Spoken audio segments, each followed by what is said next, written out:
चलिए इस बीच एक बार देख लेते हैं आज अब जिन स्टॉक्स पर थोड़ा सेलिंग प्रेशर है उसमें खासकर मिड कैप में अगर आप देखें कुछ एक स्टॉक्स हैं जिस पर ऑयल इंडिया है, ये करीब 2.5% नीचे है। टाटा एलेक्सा है 2% नीचे, वोकहार्ट करीब 1.5% नीचे है। Jubilant life sciences, Torrent pharma, Adani power, ये कुछ काउंटर्स हैं जहां पर नुकसान अच्छा खासा देखने को मिल रहा है। ये जो पावर स्टॉक्स हैं इस पर मिस्टर महेश्वरी, क्या ये जो भी अगला वेव होगा मार्केट में तेजी का उसमें आउट परफॉर्मर साबित हो सकते हैं?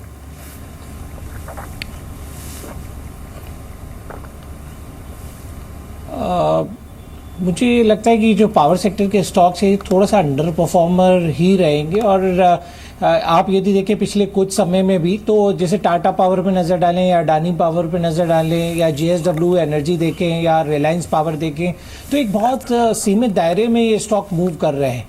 तो मुझे लगता है कि अभी भी जो इन्वेस्टर्स का इंक्लाइनेशन है वो power ancillary, power transmission distribution, transformer, उन कंपनीज की तरफ ज़्यादा है जहाँ गवर्नमेंट के रिफॉर्म्स का काफ़ी फ़ायदा हुआ है। पावर सेक्टर के में कोई बहुत ज़्यादा उनकी अर्निंग को लेकर उत्साह जो है वो निवेशकों का अभी भी नहीं है। तो मैं इस सेक्टर में जो पावर प्रोड्यूसिंग कंपनीज हैं उस सेक्टर को अवॉइड करने की सलाह दे रहा हूँ। जी हाँ, चलिए इस बीच हमारे साथ एक और खास मेहमान जुड़े हैं। हमारे साथ मिस्टर दीपन सेठ है, इंस्टीट्यूशनल रिसर्च एचडीएफसी सिक्योरिटीज़ के।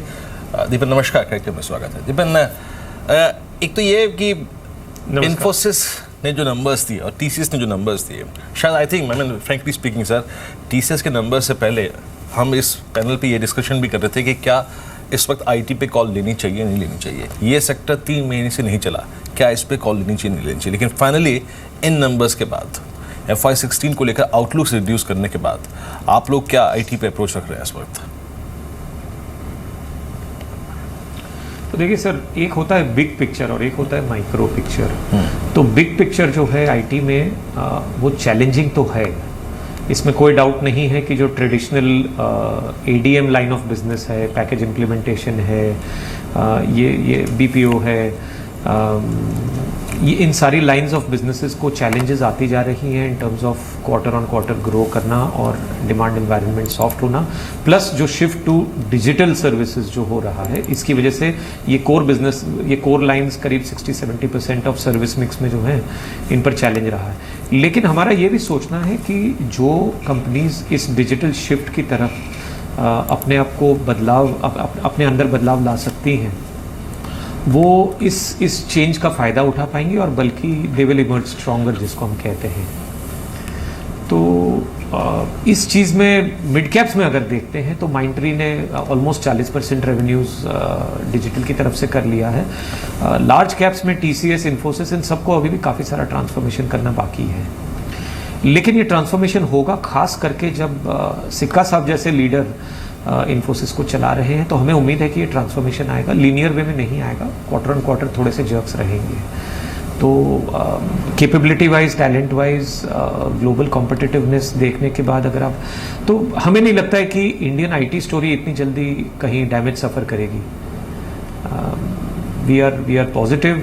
TCS थोड़ा महंगा लगता है, इन्फोसिस में इस क्वार्टर के नंबर्स के बाद जो क्रैक आया है, हमें लगता है कि इस क्रैक में खरीदना चाहिए। बिल्कुल। दीपेन, रिलायंस पर क्या सलाह आपकी नंबर्स के बाद?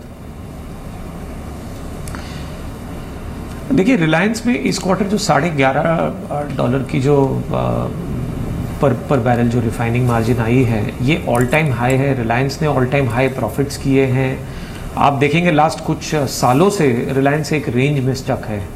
तो इसके पीछे दो कारण हैं कि एक KG का जो फॉल ऑफ हुआ और जो फॉल आउट हुआ, अगर आप कह सकते हैं, और उसके सामने कोर बिजनेस में जो कैपेक्स है, तो एक तरफ से पेसिमिज्म, एक तरफ से ऑप्टिमिज्म आई। $17-18 बिलियन का इन्वेस्टमेंट पेटकेम में और डाउनस्ट्रीम में जो वो लोग इन्वेस्ट कर रहे हैं, तो वहाँ से ऑप्टिमिज्म आया। लेकिन फिर से करीब 1 से 1.5 लाख करोड़ की रेंज में, मेरे ख्याल से 1.5 लाख करोड़ जितना इन्वेस्ट हो जाएगा टेलीकॉम में। तो बहुत सारे मूविंग पार्ट्स रिलायंस में हैं। कोर कॉम्पिटेंस बड़ी स्ट्रांग है। तो अगर आप ब्लेंडेड बेसिस पर देखेंगे तो ये एक बहुत ही ओवर डाइवर्सिफाइड म्यूचुअल फंड की तरह लगता है जी। तो हमें लगता है ये स्टॉक रेंज बाउंड ही रहेगा। ओके। अगर 900 950 के रेंज में जाता है तो खरीदना चाहिए, 1100 के ऊपर बेचना चाहिए। एक और चीज़ दीपन जी, ये FY17 के फर्स्ट क्वार्टर और सेकेंड क्वार्टर को लेकर चलूँ तो जहां आप बहुत ऑप्टिमिस्टिक हैं कि यार नंबर्स काफ़ी अच्छे खासे रहेंगे और वो नंबर्स अभी तक प्राइस पे फैक्टर इन नहीं हुए हैं, that means you have value to chase, आप यहाँ पर खरीदारी कर सकते हैं, अच्छा मुनाफा आपका इंतजार कर रहा है। कुछ ऐसी कंपनियां मिड कैप में, स्पेशली डेडिकेटेड मिड कैप्स। देखिए मिड कैप स्पेस में हम लोग काफ़ी सारी कंपनीज पर ऑप्टिमिस्टिक हैं। कुछ कंपनीज हैं जो क्लासिक कंपाउंडर्स हैं, तो अगर आप सांगी इंडस्ट्रीज जैसी कंपनी को देखेंगे तो इसमें 1 या 2 क्वार्टर का परफॉर्मेंस नहीं देखना है, आपको ये देखना है कि ये 1 बिलियन टन ऑफ लाइमस्टोन पर बैठा है और अभी भी नेम प्लेट कैपेसिटी सिर्फ 4 बिलियन टन है। कच्छ में इनका एक सीमेंट प्लांट है, एक ज़माने में सिक कंपनी हुआ करती थी, अब धीरे धीरे डेट रीपे करना चालू कर दिया है क्योंकि ऑपरेशंस रैंप अप हुए हैं, प्रॉफिटेबिलिटी और एफिशिएंसी ऑपरेशंस में काफ़ी अच्छी है, तो ये सालों साल तक यहाँ से ग्रो कर सकता है, अभी भी बहुत ही छोटी कंपनी है। दूसरी कंपनी हमने जमुना ऑटो आइडेंटिफाई की थी जो लीफ स्प्रिंग्स और पैराबोलिक स्प्रिंग सीवी सेक्टर के लिए बनाती है और सारे ऑटो ओईएम्स के लिए जो ट्रक मेकर्स हैं उनके साथ कुछ 60-65% जैसा वॉलेट शेयर है। अब आफ्टर मार्केट में भी जा रही है और हाई रिटर्न रेशियोज और क्लीन कैश फ्लोज वाली कंपनी है। तो इस तरह से सेक्टर बाय सेक्टर काफ़ी सारी कंपनीज हैं। आईटी में मैंने जैसा कि कहा कि माइंडट्री हमें बहुत बढ़िया लगता है क्योंकि digital mix in the revenues काफ़ी ज़्यादा है और ग्रोथ विजिबिलिटी पर सबसे ज़्यादा कॉन्फिडेंस है। तो सेक्टर बाय सेक्टर काफ़ी सारी मिड कैप स्टोरीज है जिनको चेज किया जा सकता है यहाँ से। मिस्टर माहेश्वरी, आपकी भी कुछ मिड कैप पिक्स, प्रश्न वही रहेगा अल्टीमेटली जहाँ पर वैल्यू काफ़ी अच्छी नज़र आ रही है आपको।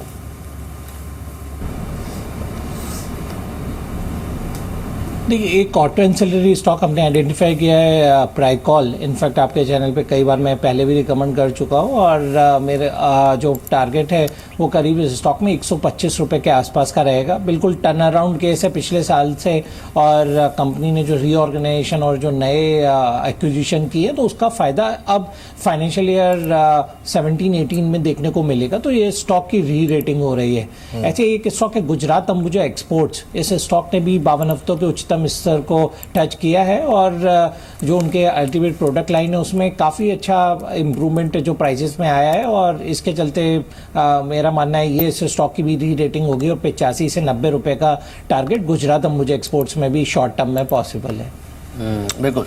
इस बीच मिस्टर आशीष केलकर भी हमारे साथ बने हुए। मिस्टर केलकर, ऑब्वियसली थोड़ा रेंज बाउंड ट्रेड आज देखने को मिल रहा है और 8578 के आसपास है। अब पता नहीं अब 8600 अटेम्प्ट करे नहीं करे आजकल में, लेकिन कोई ट्रेडिंग आइडियाज़ आप देना चाहेंगे आज के लिए? जैसे मैंने पहले कहा था कि 8470 की ये जो लेवल है ये बहुत ही अहम लेवल है। अगर इसको तोड़ के ऊपर जाता है तो ही बुलिश थॉट्स के लिए जगह रखनी होगी हमें। तो मैं मानता हूं कि अगर दोपहर के सेशन तक 8570 के ऊपर टिकता है तो ही बुलिश, उसके नीचे आता है तो सेलिंग प्रेशर बना रहेगा। तो आज वेट एंड वॉच पॉलिसी अपनानी चाहिए। बुलिश तभी होना है जब 8570 के ऊपर जाएगा, उस केस में हमें स्टॉप लॉस लगाना होगा 8530 का और लक्ष्य जो दिखाई दे रहा है अगले 2 या 3 ट्रेडिंग सेशन में 8650 का। दीपन जी, थोड़ा सा बिग बॉयज के बारे में बात करते हैं। जैसे रिलायंस की हमने बात कर ली, मारुति क्या किस तरीके से आप देखें बेहतरीन तरीके से इसने रीगेन करने की कोशिश की है अपने ऑल टाइम हाई को 4800 को। L&T is doing well. I mean Maruti को ले लूँ, L&T को ले लूँ, SBI को ले लूँ, इन तीनों से क्या एक्सपेक्टेशन है आपकी इस Q1 अर्निंग सीजन में और उस नंबर्स पे स्ट्रीट का पॉसिबली रिएक्शन क्या होगा इन प्राइसेस पे? देखिए सर, ऐसा है कि थीसिस क्या है इन कंपनीज में, पहले अपने को ये समझना है। एक क्वार्टर के नंबर से आप एक लार्ज कैप को खरीदने का या बेचने का डिसीजन नहीं ले सकते हैं। ये इन्फोसिस के केस में तो हम लोग बहुत ही स्ट्रांगली कह रहे हैं और एम्फेटिकली कह रहे हैं। तो मारुति में थीसिस ये है कि शायद ये आज के इंडिया में सबसे बेहतरीन प्रॉक्सी है डिस्क्रेशनरी कंजम्पशन के लिए। 2 बड़े ड्राउट्स के बाद इस बार मानसून अच्छा है तो 1/3 ऑफ वॉल्यूम्स जो रूरल या अप कंट्री एरिया से, नॉन अर्बन एरिया से मारुति के लिए जो आता है तो वहाँ बहुत बड़ा बूस्ट मिल सकता है। 7th पे कमीशन के इम्पैक्ट की वजह से ग्राउंड लेवल पर डिमांड बहुत बढ़िया हो जाएगा।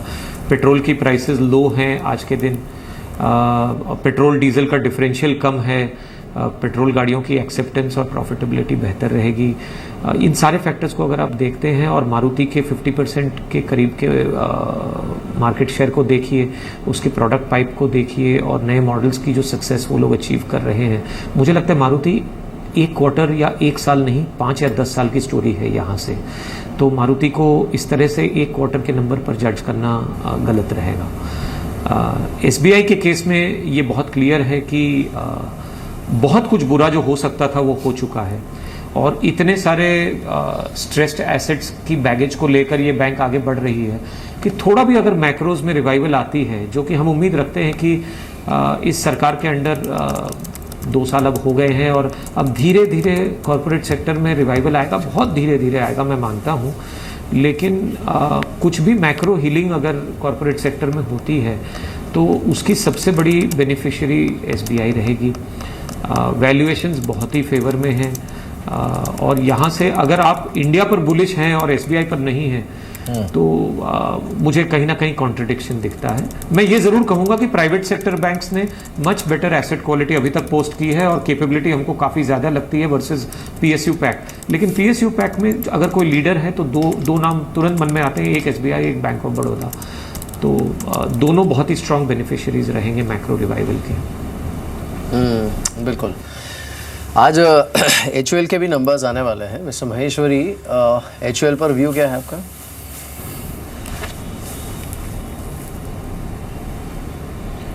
देखिए, पिछले कुछ दिनों से हमने HUL में एक अच्छा खासा इंक्रीज आता देखा, और बट रिजल्ट से पहले आज थोड़ी सी नर्वसनेस आती दिखाई दे रही है। तो मुझे लगता है कि जिन लोगों ने कुछ एक्सपेक्टेशन में पोजीशन बनाया हुआ था कि नतीजे उम्मीद से बेहतर रहेंगे, तो शायद थोड़ा सा मुनाफा वसूली कर रहे हैं या वो रिस्क लेना नहीं चाहते। और रीज़न भी ये है कि पिछले 2 सालों से यदि क्वार्टर ओवर क्वार्टर देखें तो हमेशा HUL नतीजों के बाद में हमने एक नीजर रिएक्शन आते देखा है और स्टॉक गहरा ही है। तो जो ट्रेडर्स हैं वो थोड़ा सा पोजीशन लिक्विडेट कर रहे हैं। अब जहाँ तक फंडामेंटल्स की बात है तो मुझे नहीं लगता जो उनके ऑपरेटिंग प्रॉफिट मार्जिन में 19% को क्रॉस करेंगे। थोड़ा सा प्रेशर रहा है क्योंकि पिछले लास्ट क्वार्टर में केमिकल के प्राइसेस में भी इंक्रीज हुआ है, जो एक एडवांटेज उससे पहले वाले क्वार्टर में था। और सेल्स में भी जो इजाफा है, चूंकि अब मानसून अब आया है तो जून टू सितंबर क्वार्टर में सेल्स में इंक्रीज देखने को मिलेगा। और अभी मुझे लगता है कि इस क्वार्टर में म्यूटेड सेल ही उम्मीद करते हैं, जो 4 से 5% से ज़्यादा मुझे नहीं लगता सेल्स ग्रोथ आएगी। तो बेटर है थोड़ा मुनाफा वसूली कर लें यदि आपने स्टॉक को 900 से नीचे खरीदा है, पर नए बाय करने की सलाह नहीं है। ओके मिस्टर महेश्वरी, बहुत बहुत शुक्रिया आप इस कार्यक्रम में शामिल हुए, सभी काउंटर्स और इंडस्ट्रीज पर रखे आपने। दीपेन, मैं आखिरी प्रश्न आपसे इस सेक्टर में पूछूंगा जहां लोग अपॉर्चुनिटी तलाश रहे हैं because of I think some reform process. I mean talking about GST का बिल का पास हो जाना, लॉजिस्टिक्स को एक मूव मिलना, FMCG को एक मूव मिलना, उनके लिए अगर आप देखें सबसे अच्छी परिस्थिति होगी। आप लॉजिस्टिक्स को कितना वेटेज दे रहे हैं इस वक्त, और इन प्राइसेस पे क्या ये इंटरेस्टिंग स्टॉक्स हैं क्या? देखिए, लॉजिस्टिक्स कंपनीज में आज के दिन अगर आप देखेंगे तो एक बहुत बड़ा रनअप आ चुका है। लॉजिस्टिक्स एक मुश्किल और पेचीदा सेक्टर है। कोर प्रॉफिटेबिलिटी इस सेक्टर की अभी तक लो रही है। अगर GST आता है तो लॉजिस्टिक्स कंपनीज को नेचुरल है कि बूस्ट मिलेगा, क्योंकि ट्रेड बढ़ेगा, इंट्रा कंट्री ट्रेड बढ़ेगा, तो वॉल्यूम्स धंधे में बढ़ेंगे। बट मुझे ऐसा लगता है कि कई सारी लॉजिस्टिक्स कंपनीज ऐसी हैं कि जिनको वॉल्यूम के बेनिफिट्स प्राइसिंग में पास थ्रू करने पड़ेंगे।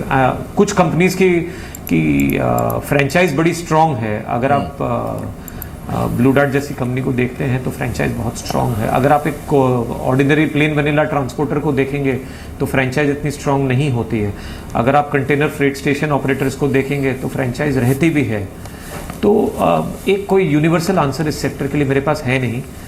कोर प्रॉफिटेबिलिटी लो रही है, तो इस बात को देखते हुए एक नेचुरली आज के वैल्यूएशंस पर कोई ठोस वैल्यूएशन देना थोड़ा मुश्किल लगता है। बिल्कुल।